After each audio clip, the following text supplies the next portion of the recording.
zan ba ku wani babban sirri, arzikin annabi Muhammadu. Duk masoya manzan Allah su yi sharing.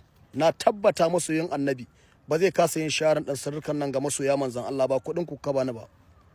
Sassaƙen daki, sayin loda, ganyen ajibir, wannan ukun su na bada saboda manzan Allah. Dan Allah dan uwana ka haɗa waɗannan, ka shanya su bushe, ka daka, ka riƙa sha tsawon kwana 7. Tsakanina da Allah in ka yanka wuka ta kama ka ce na ci amana ka, wannan mujarraban ne da izinin Allah. Ba je ka dawo a cikin shi, ka je ka jaraba. Duk wanda ya ce babu, gidansa ne babu. In kuma mutum ya ce baka iya ba, ubansa ya koya maka idan uban nasa ya iya. Wannan mujarraban ne da izinin Allah. Duk wanda ya gwada albarkan manzan Allah sai Allah ya biya masa bukata.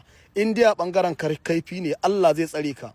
Idan ka hada maganin ka goga shi da man shanu, ka goga shi haka, ka shafa wa mutum ko ka rike mutum, wallahi shi ma ba zai yanku ba, albarkan manzan Allah. Wannan mujarraban ne.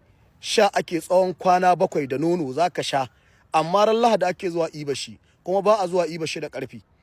Wani ma ya ce shi da karfan ya iba ya hada kuma yayi. Albarkan manzan Allah wannan in ka gwada mujarraban ne, na baku saboda hasken goshin manzan Allah. Wanda ya ji daɗin abin da na bada ya mun sharing dan al'umma ta ƙaru. Ine ma kowa fatan alkhairi. Allah ya raba mu da kiwon ƴaƴan kunama. Allah ya bar mu da sirrina Rasulullahi.